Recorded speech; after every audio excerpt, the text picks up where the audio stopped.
this is actually how you start the chicken and dumplings. Is you have all these dogs walking around here, like they see all this food, they're like, yeah, I want a part of it. But you start your chicken and dumplings. It's actually 2 meals. So you get this Purdue chicken from Walmart. It's already pre-seasoned, everything. You just cut a 1-inch slit and you put it in the oven. Directions are on the back. My oven's off a little bit, so I do like 415 instead of 400. But this is the chicken that you use. A lot of people use rotisserie chickens from Walmart. This is going to be much better, I promise. So just, you take this, do this one-handed here, and you put it in the oven. Everybody knows how that goes. Put the camera down. Now you got your baked chicken in the oven. Turn the light on. And we're ready to go. So we're gonna let that bake. When that part's done, I'll get back with you. All right, so we got this chicken out of the oven, and what do you think about that, Michael? Yeah, that's good. It looks good. Real good.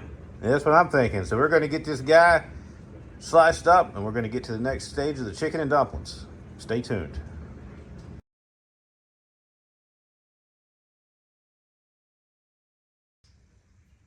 So now your chicken's probably looking something like this. You eat on it, you've had your sandwich.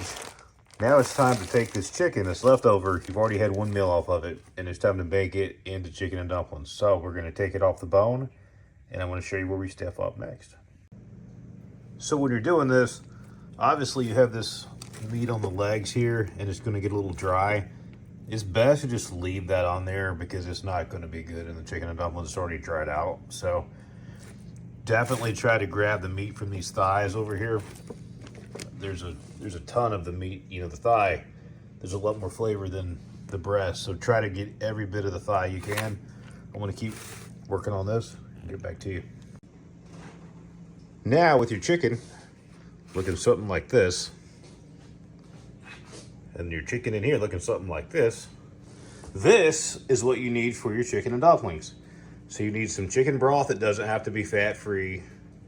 This Pioneer brand chicken and dumpling seasoning, that's a good all-in-one. I use garlic powder, onion powder, cream of chicken soup, biscuits, salt and pepper. So that's all you need for your easy chicken and dumplings. Let's get to it. So you get your chicken in your pot. Get the chicken, put your chicken in the pot. All right, you get your chicken in the pot. So the next thing you're gonna do is you're gonna put the chicken broth in there, just whole container, just like that. And the good thing about this chicken and dumplings is it's quick. So you're not gonna have to wait an hour. You're not gonna have to wait hours or even an hour. Let's see how quick we can do this. Just like that. Take your seasoning, and it doesn't matter what step you do this. Just dump all that in. Just like that. Garlic powder, onion powder. However much you like it. I don't measure stuff. I just pour. Alright. Next you're gonna, so onion powder, garlic powder. Now we're gonna do the cream of chicken soup. Just put all that in there. It comes out. Easier said than done.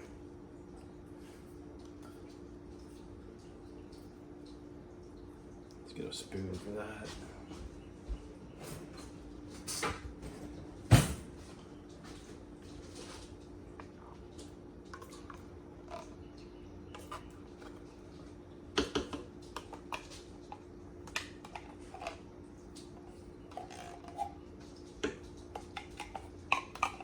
She usually comes out pretty quick, but this one just wants to be difficult. It's because we're filming. salt and pepper.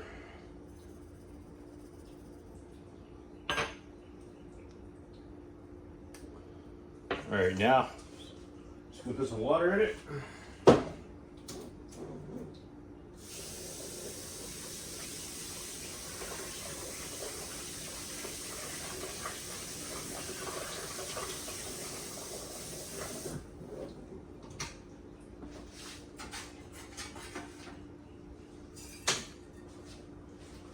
So it's gonna look something similar to this.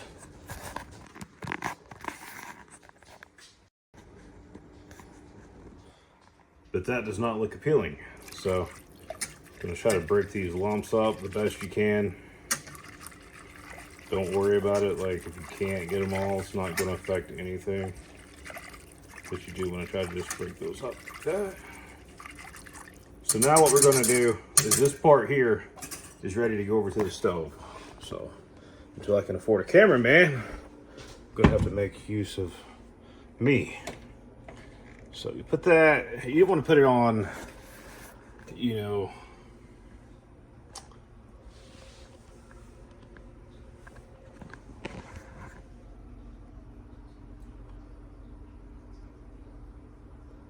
and then put that on like medium high, let it come to a boil here.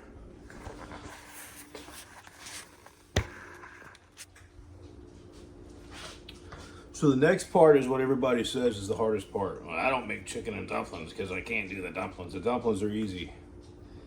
Easy peasy. And I'm going to show you how to do it right now. Everything's being difficult today.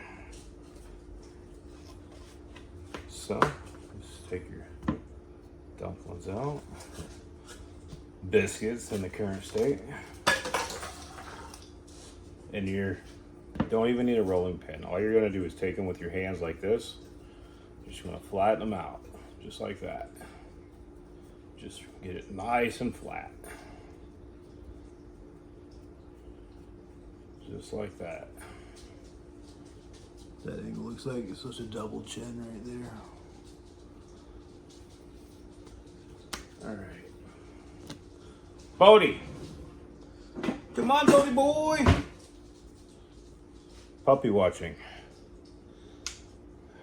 We rescued a new puppy. I guess about a month ago now. And when we got him, he had parvo. Did not know that. Took him to the vet. Went to the flea market to get AstroTurf. Came home with the puppy because the little guy was there. Somebody dropped him off. So I brought him home and took him to the vet, and $3,000 later. But I would do it again. He's worth it. I think that's what we're here for. We're here to do as much good while we can, when we can. So what you're doing is you're just taking scissors. Just everybody usually has kitchen shears now. So just take it and just cut them just like that.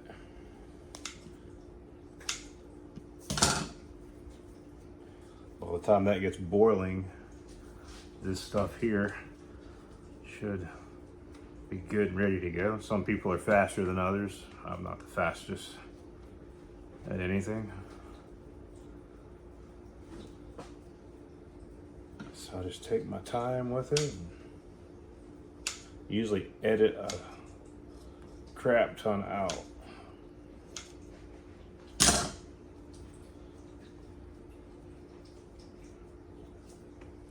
So this is going to be a new part of the podcast. You know, we're going to be doing cooking tutorials. Going to be doing scientific experiments and stuff of that nature. So it's just an extra part of the podcast where I can show you a different side of myself and just interact, and hopefully people can get to know the real me. It's hard to do that when you're a comedian or you're doing comedy, or so many people just want to be offended these days, so they want to take what you say out of context. So with this stuff like this, they can get to know the real you, so they don't need to like make up stuff just to try to get attention or try to get people to not like you. which happens to me quite often. But, you know, it is what it is. I mean, I'm a public figure, so I can't get mad. You know, I chose this, but some people just get hung up on the craziest trivial stuff.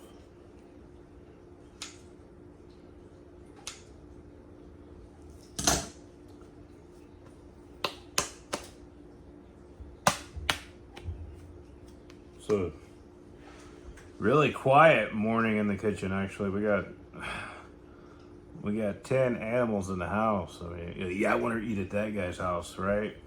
10 animals in the house. I do sanitize and everything before I do these things, clean the counters and all that stuff. But when you got a heart for stuff like that, you know, it is what it is. I try to save as many animals as I can.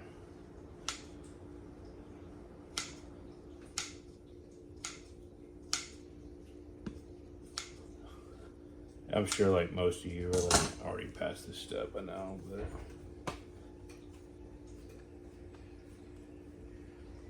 you hear Hubert? You hear Hubert? That's what we call the garbage man around here, Hubert.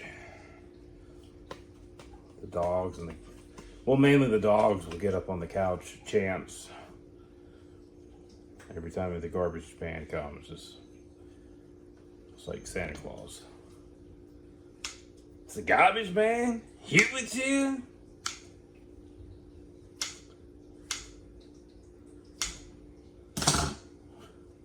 The last one, guys.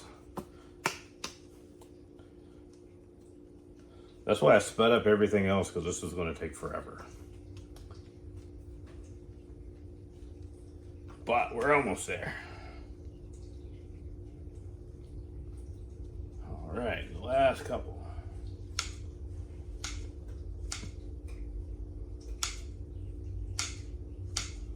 And that's it. So let's see how this is going. It's not boiling yet, so I want to take a quick break. We'll be right back. Once I figure this camera out, we'll get to it. Murphy, they got that spot in the video. You had to have a cat on the counter in the video. Hey, Murphy, can you do tricks? People say you can't teach cat tricks. Can you do tricks? Murphy, headbutt? Headbutt. Nope, headbutt. Headbutt, Murphy. Headbutt. You want to headbutt the camera? Headbutt.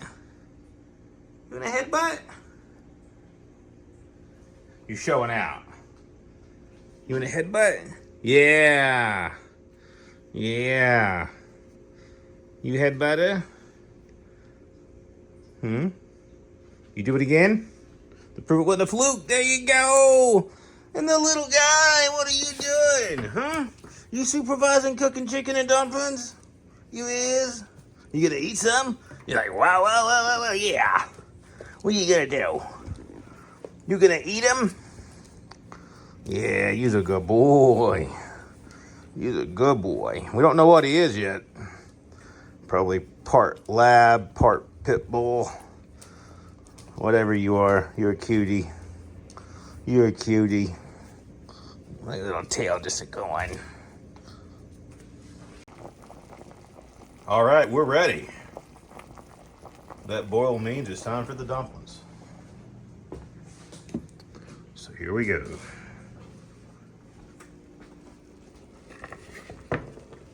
Just try not to let them lump up too much. They'll stick together. Just stick it right in there. One day I will have a camera person, I promise. And this will be so much better. But right now, we're about 5 minutes away from chicken and dumplings. As you put these in here, just try to stir them around a little bit, just as good as you can.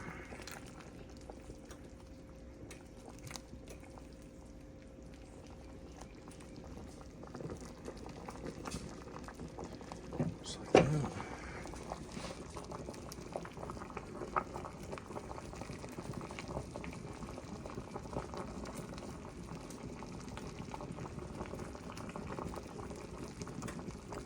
It's a way to make a meal stretch these days.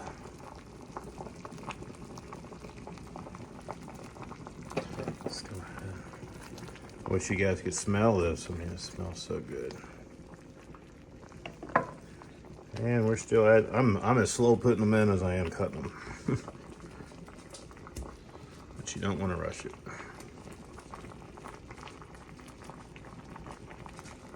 Bodie, you ready for dumplings? Bodie boy, you over it? Ow, Bodie boy. You good boy. Last of the dumplings in. And it's starting to look familiar. Go ahead and get all those in there.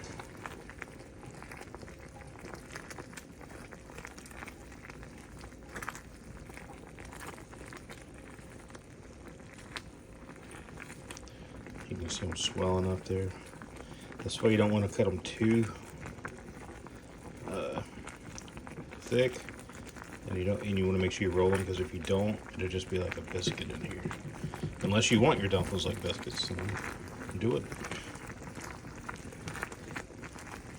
But I know this is all time lapse, but this is really a 30-minute meal, as long as you've already got the chicken for the previous night deboned. This is a 30-minute meal all day long.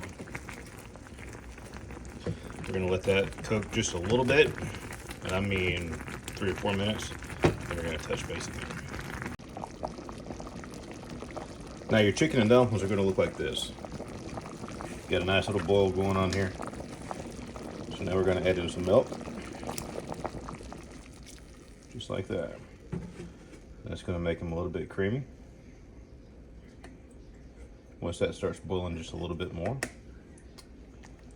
then we're going to add in some flour, all-purpose flour. And I know what you're thinking. Well, hell, look, he's done added in 2 or 3 things. He's got him milk and flour. He didn't tell us that in the beginning. Now we got to go back to the store. So if you do got to go back to the store because of me, I apologize. All right. So that's boiling again. So then we're just going to take this, and I can't hold the camera, but I'm just going to set it down as I sift it.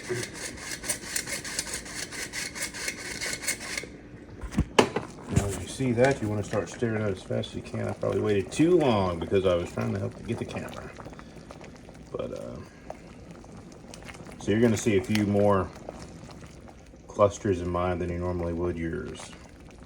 That is 100% my fault for not having a cameraman. But you can see them starting to thicken up there. And the thicker you want them, the more flour that you put in there.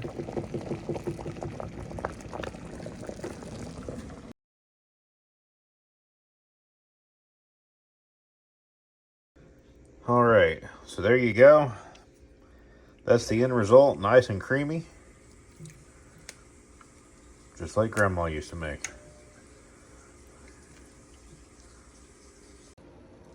So if you like cooking with me and Bodie, watch us again. Because we're here for you guys. Showing you all the good deals, all the recipes, all the thrills. You ready to slide out, Bodie? Say bye-bye. Say bye.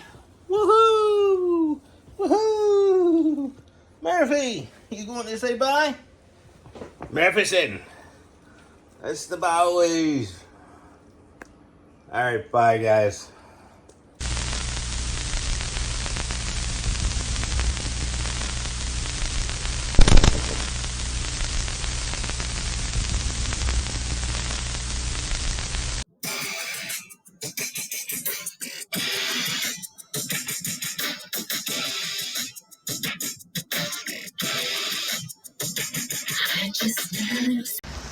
Michael Barton, what's up?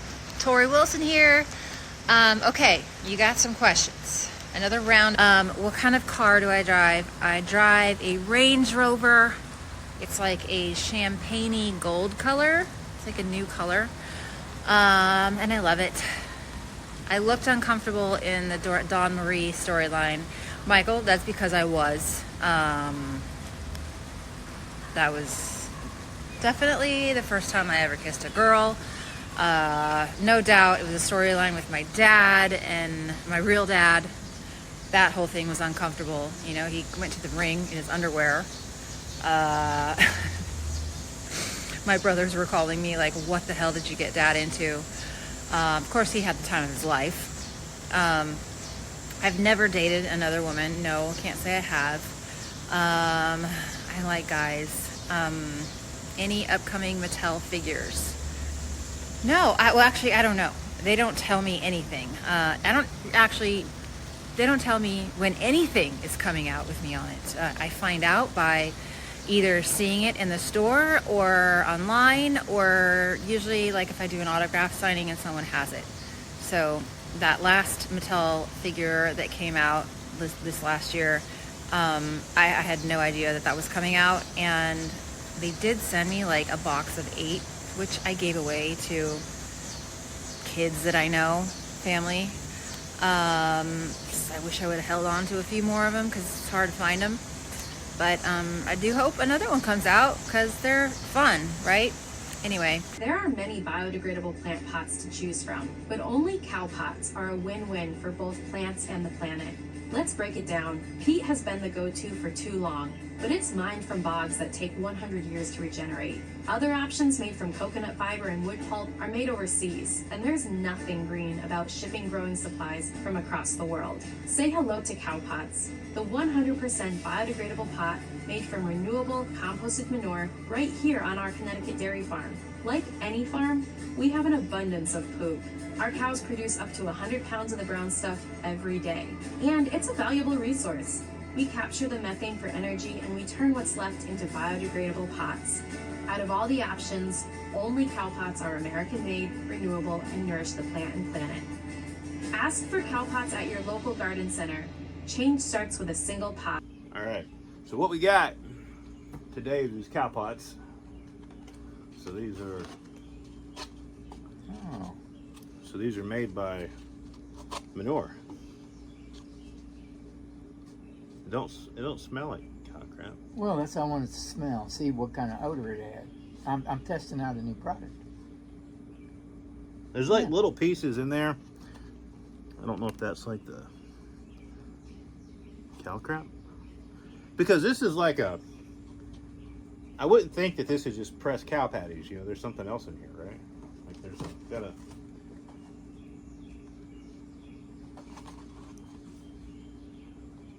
There's no ingredients or what it's made out of. So, but I feel like that there's more to this. Well, the thing is, they definitely look the part and play the part, and if they're using cow manure to build these, I think that's an ingenious idea. I lived on a farm early in my life, and I've shoveled a lot of shit, but I never even thought about doing something like this, and I think it's a great idea. To me, it's a win-win. What'd you do on the family farm with the cow crap back in the day? We threw it away. We used it in the garden. We would shovel out the barn, where they did most of their duty there, and save it, let it dry out a little bit, and we had about a 2-acre garden, and we plow the fields and we would spread that around. It worked good, and if we built cucumber or pickle hills or watermelon or cantaloupe, we would make a hill, dig that out in the center and fill it with manure, and plants grew like crazy. It was great. Yeah, I bet. But, you know, a lot of people don't have this, don't have cows at their house anymore. So yeah, this is a good way to get the nutrients in the soil without, the fertilizers that sometimes burn the plants. And it's an ingenious American business. I think it proves the know-how of America. And all we're putting in it is peat moss here. The stuff that takes thousands of years to replenish. So I'm not sure what good we're doing with this. That they were talking against, but well, it's good for getting your plant started and stuff. Yeah, so the good thing about this, and I saw this on Shark Tank, is where I saw her, The funny thing is she didn't. I don't think she got a deal. Maybe she did, but like it's like the really good ideas they have, they overlook it. Yeah, I agree, because I think it's a great idea for a whole variety of reasons. And maybe they feel that there's not enough money in the containers in general in business for them with the amount of money they make. But I just think it's a good way to help an American business and show them, show them know-how with shit. Yeah, I mean, So there we are and going on. well, it's like she said, there's somebody that shows up every day to get the milk, but not somebody showing up every day to get the shit. There you go. There you go. That's definitely it. Go ahead and get a couple of these made up for us. So, Gary, what are you going to be planting today, Gary?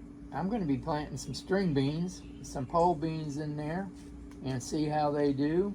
And Let's go ahead and pop them in there. I have a green thumb, sort of. So, Yeah, you're known for your green thumb. yeah. When they talked about the green giant, I thought they were talking about me, but I found out that wasn't true. I heard you and Lou Ferrigno sometimes, get into fights on who the real green man really is. Well, that's my brother-in-law. Yeah. Okay, I'm going to put those seeds right in that peat moss. And I'm going to be a little risque today. Uh-oh, look out. I found this seed in the floor when I was sweeping, so I don't know what this is, but it's going to go right in there. We'll see what it turns into be. I have a thought that it's either a cantaloupe or a squash. Something of that nature. Yeah. So we'll see how it is. And then I'll also put in a string bean. The other one. These are Chief Tecumseh pole beans. Yep, that's what I got. It's got to be good if the chief Yep. ate these. So this is going to be a two-parter. This is the first part, and I guess in a month or so we'll check back with you in a few weeks, just whenever we get these growing, and we'll see what that is. But as far as the decomposition, I'll study that too as it breaks down. But yeah, I'm glad we could feature this on the show, cow pots. And so we got these on Amazon, and I guess a lot of people are buying them right now because it took a month to get them. They were back ordered, but we got them, and unlike other people, we pay for our products that we use. Nobody's sending them to us, so we took a shot on them, and maybe you guys will too. We'll see how it turns out and keep you updated. But there you got it, cow pots. Yeah, and realize this is a good American business, and we want to support our American businesses and help them, no pun intended, grow. But yeah, I'm excited to try this out and see if it works. And think about all the times when I was a young man playing with cow shit that there was going to be money in it. So I think it's great. I really think it's a good idea, and maybe we could send it to our government and they could scoop some of the shit out of there. But anyway, it's all good. Hope you enjoy. Make some comments. Let us know what you think. Thanks, guys. All right. So, Gary, we're here today. We're talking about mental health awareness. We're talking about that kind of stuff that, me and you deal with and talk about quite regularly. So I'll start with you and the things that you want to add to the mental health awareness episode. Well, I just think there's a lot of people.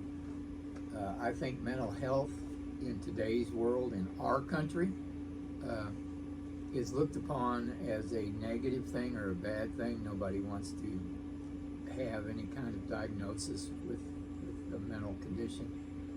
And I think we need to forget all that and realize that it is a true illness and that it needs to be handled and taken care of compassionately like we would any other disease. I think it can be improved upon and made better, but I think we need to be willing to admit that we have some kind of condition. And it's not easy to do. It's not easy to come out and say,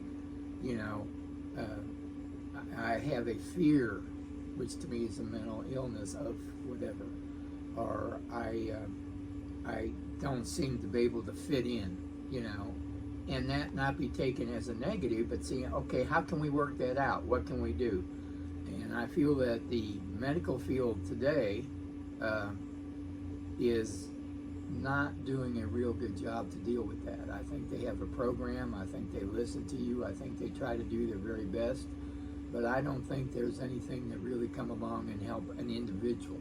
I think it's more of a planned program as how we deal with this type of illness or that type of illness, and this is how we're going to do it. I think people are individuals, and the mind is a very, very complicated thing, and we need to learn how to deal with individuals and make things better for them. Now, you have experience in the mental health industry from years ago. When I was a young man, I worked in a mental facility. It was a state facility. It was very large. It had its own health hospital within the community. That's how big it was. And we had different areas. We had general conditions, what they called general conditions. They had the youth center where the children were at. They had a criminal ward. They had even a ward for TB at the time. We worked in that, and I worked in that for about 3 years. I've seen a lot of good things come out of it, and I've seen some really sad things. Now, what would somebody have to do to get locked up in some place like that? Well, I'm not sure locked up is necessarily the best term. You get people to come in. We had a receiving ward, which were basically area for receiving people who had drug conditions or alcoholism or were very violent. And they would come into that ward, and normally it would be heavily staffed, and you would be aware that it's a danger just to be in the room with people like that. And then they sort them out. You know, they come down off the drugs. We had one instance where a man came in, and you could see the bullet holes that they had patched up on his body, and it was a small man, and he told the four of us that if he went off his alcohol, the four of us could not handle him. So we would send him to a receiving ward, to the mental to the main hospital. And they gave him a concoction that gives him the feeling of being intoxicated without actually having any alcohol in it. So, and it helped, and it was a great learning experience, and it was kind of him to not want to harm anybody. So yeah, I went through a lot of that, and it was a great experience, and it was a very emotional experience, and I guess part of what I'm talking about today comes from those experiences. Now, was this one of the hospitals that was closed down, or is it still operating? Well, they've actually shut it down. I went back, it's in another state, and I went back, and they actually had tore all the buildings down. Which happened to a lot of the mental hospitals. I guess. I don't know about a lot of the hospitals. I'm just saying that, you know, this one, and it was a high population. It was a very high population, and there was one gentleman there that I specifically remember, and he was just bebopping and singing along and stuff and not making any sense at all, and he didn't seem to be feeling right. So I asked him, and he turned around and he looked at me and he said, "I'm going to tell you something, but you can't tell anybody." He says, "There's really nothing wrong with me here, but I get 3 meals and room and board, and it's all free." He says, so I just go along, and he was enjoying life in his own way. Now, could these people check themselves out, or? No. We had keys for the wards. If we were on a particular ward, we had keys to the lock. It was all locked. So it was pretty much ran like a jail. They had a little more freedom. Yeah, they could go out. Patients that you would call trustworthy, that you figured wouldn't run off or harm anybody, could actually walk the grounds. Yeah, the jail has that. They call them trustees, so it's pretty much. Yeah, the same thing. You know, they do the cleaning and stuff. They took patients to different areas. I don't know about them actually physically doing any cleaning, but they actually took patients. Well, the jail does it for free labor, so I didn't know if the, I don't think they had any of that, but they did have. I worked in geriatrics, and they had a downstairs laundry, and they would take people with them to help bring up the laundry. They didn't do the laundry, but they would bring it back up. So they helped them with that. That was as much. Now, if you started seeing people doing better, was there a way to release them if they did good? Or? Well, we actually had a situation where one patient got released while I was gone. They have a school it's basically like an LPN study, so you were like a psychological LPN. And they trained you for that. You had to give shots and medications and things like that, like an LPN would do. The only thing we couldn't do is we even put in catheters. But we did that, and there was a patient there, and he was extremely ill. And the doctor's order was to force liquids down him, and he could not swallow. And this was in geriatrics, and he was a patient that was not an issue really. He just had, I guess, some depressions. He just wasn't quite himself. Sometimes I was told that relatives could put family members in, and they did. And anyway, long story short of it, he got sick, and I went and saw the head nurse in charge of the entire complex, and she got him moved over to the hospital. They cured him, got him back, and within weeks he actually went home. So yes, if you're asking, do patients get out? Yes, they do. That's good. That's good. The bad thing is that the states, they've closed most of these institutions down because of funding or whatever. So when that happened, a lot of these people were just released. Can't stay here. Yeah. So you got a lot of people with mental illness with nowhere to go unless you commit a crime. Right. Unless you're criminally mentally insane, the answer is appeal these days. Yeah, and it's so we're not talking about just people in hospitals that needed to be that type of thing. I mean, it could be me walking down the street and I'm really depressed, or I don't quite see things like the rest of the world sees things, which makes me different. And you just need to get some kind of help, some kind of explanation. It doesn't mean that there's something wrong with you, but you need somebody to talk to you and explain it to you so you don't feel bad. This is about you feeling good, feeling that whatever you do, you're doing on the right time schedule. So, take care of yourself, and we just need to find a way, because I think there are so many people out there that are depressed or anxiety and a lot of things, and the answer today, as Mike just said, let's give them a pill, and they usually lose things with that. I've had friends that have taken pills and not been happy with the results of what they feel. And I am by no means an expert, it's just a personal opinion. But I think we need to help each other and get this more under control and realize that it's not something to be ashamed of. I think a lot of people have some kind of problem that they want to deal with. Yeah, well, the statistic is 1 in 5 Americans, or roughly 60 million Americans, suffer with some form of mental illness. So there you go. That's a pretty astonishing amount. And a lot of people didn't see me last year since October, because I was doing all this, and then mental illness hits, and so this is the first time people are seeing me this year because of that. I suffered so greatly last year from the mental illness, but nobody takes you serious until you pull a gun out. When you pull the gun out, everybody wants to take you serious, but until you got that gun in your hand, and what I'm talking about is suicidal, and that's where I was at last year. And it doesn't necessarily have to have a reason why it happens, or you don't have to have a reason for anything to happen. It just happens. I'm manic depressive, bipolar, and a lot of people want to go off their diagnosis as, well, I'm not manic depressive, I'm ADHD, well, I'm a schizophrenic, I have a mild, stage psychosis. Whatever you have, there's a pill for that. So if you got this, you take 2 of the blues. If you got this, you take a blue with a yellow. And that's pretty much where we're at with this epidemic, is we're just going to medicate you. And a lot of the people medicating you, I've had mental illness for 34 years. And I do everything that I do with it. I choose to not let it control me. A lot of people go to psychiatrists and they don't want you to control your illness. They want to enable you. They want to get you addicted to their pills that they're pushing. And don't get, for no amount of time, don't believe they don't get a kickback for pills. I got the statistic. The last time I went to a shrink, and that's, what they are. But they help people, okay?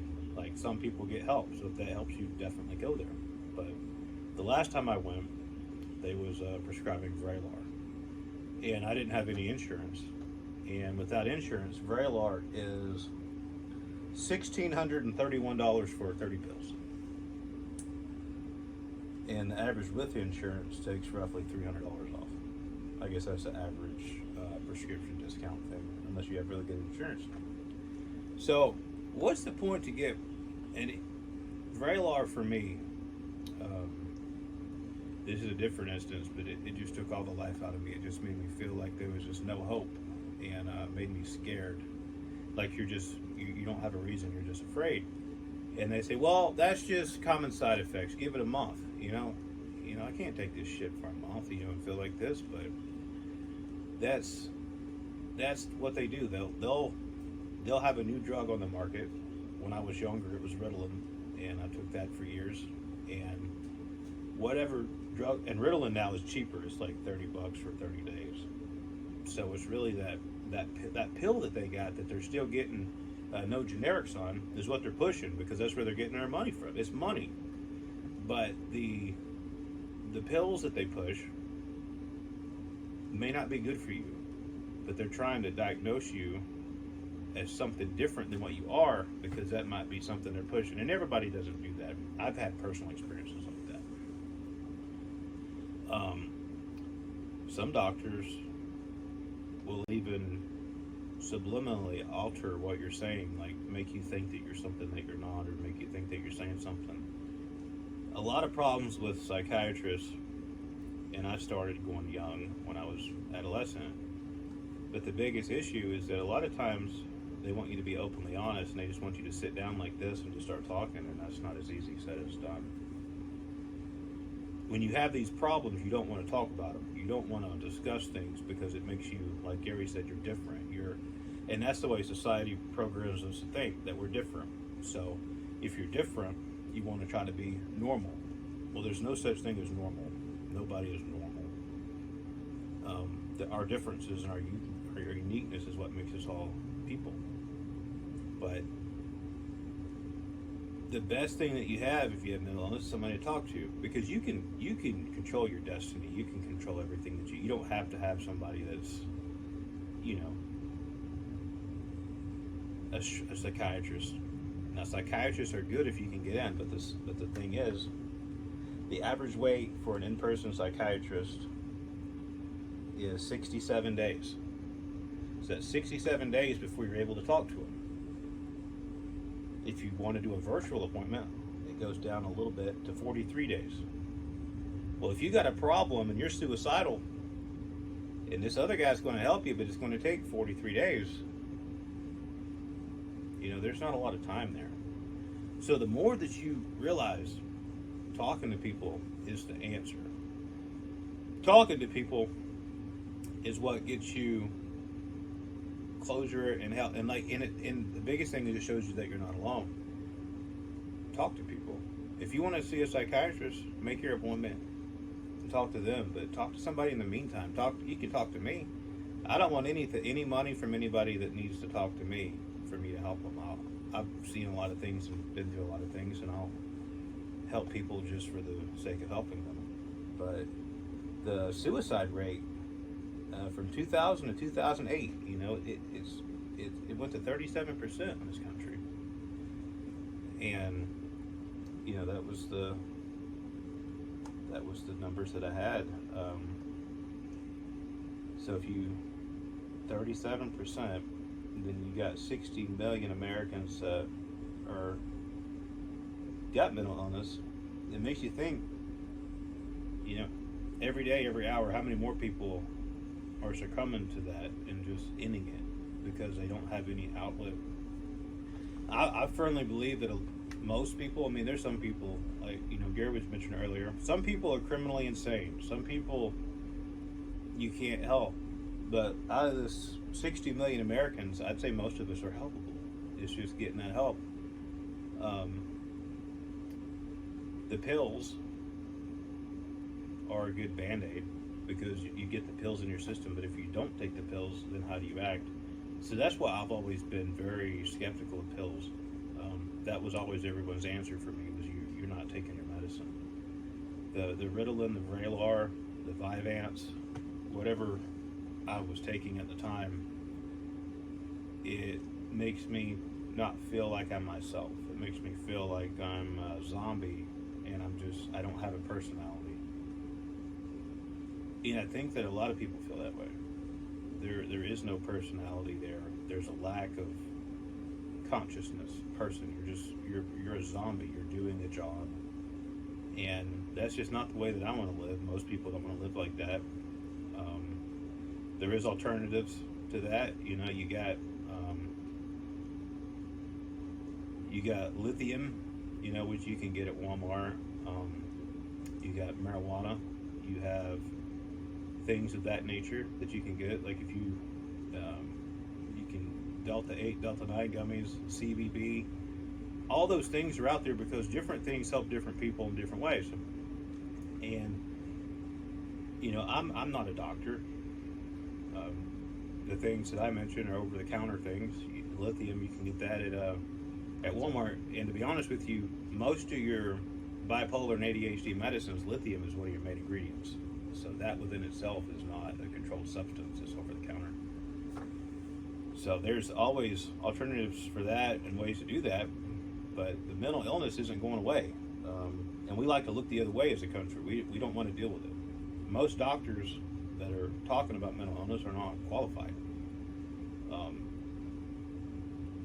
I feel like I'm qualified to talk to people more than a lot of people because I live it every day. Every day I'm fighting good versus evil. There's always a Dr. Jekyll, Mr. Hyde to me. Doing the right thing to a lot of people may seem just second nature, but to me, good is not in my nature all the time. I have to be that. I have to make myself be that person. You definitely have multiple personalities when you have a ton of mental illness, and that doesn't mean that you do. Everybody's mental illness is different. Not 1-2 cases are the same, and that's the reason why the pills don't work in most cases, because this other person may have this guy's got this, but what are you telling them that you got? Because a lot of times you're not being 100% honest and telling people what you got because you don't want to talk about it. So you don't say, well, I think about killing people, because if you say that, then they're gonna, well, I'm just gonna get locked up. I ain't gonna say that. Like, you know, a lot of people aren't comfortable saying how they truly feel. And if you do want to kill, why do you want to kill all these people? You know, it's not, you know, the fact that, hey, I want to kill people. Why do you feel that way? Why do you feel that no one loves you, or if you want to, no matter what the situation that presents itself, it's not that you feel that way that you should be ashamed of. The psychology part of it is understanding why you feel that way. What has happened to you that makes you feel that way, and what can we do to help you? And the only way that you can do that is by talking to people. You know, I've talked to Gary for years, because he's a second father to me, and I talk to him. A lot of people don't have that luxury of having somebody to talk to. A lot of people feel like they're completely alone, and that's the worst feeling in the world. Maybe you have a spouse and they don't understand how you feel, or you have a parent and they don't understand how you feel because they don't have it, and they just don't understand why you're just not like they are. So, you know, and I hate people that have to go through stuff like that. So to me, mental illness it was by design. This was the first episode because this was important to me. But and what we're looking at is we want to make people feel that, you know, your condition can be, if you feel you have a condition, if you don't feel like you fit in, that you seek the right practice to make you feel better. You know, if you need to see a doctor, you go see a doctor. Me and Michael have no medical experience at all. We're just giving you personal opinion. And we're not telling you not to take medicine. We're not telling you to take medicine. all we're saying is there are some opportunities out there, and it needs to be spoken about more openly. You know, if your kid was go to school or you didn't go to your college class, you say I got a cold, blah blah blah. Nobody thinks anything of it. But if you go to a college class and saying I'm feel like I'm having a nervous breakdown, then everybody, it's a big reaction. So we need to accept that what we're saying as a common thing that needs to be dealt with because it's out there, and it's nothing to be ashamed of. That's what we're trying to get at. So do whatever you need to do to get the help that you need, and don't be afraid to talk about it. You know, get it out there. And sometimes it might offend somebody immediately with you, but they'll get over it. And a good way to do that is, you know, go to church. And it doesn't matter what religion you are, if you're Jewish, if you're Christian, if you're Muslim, or whatever you are, you know, there's people there that'll help you.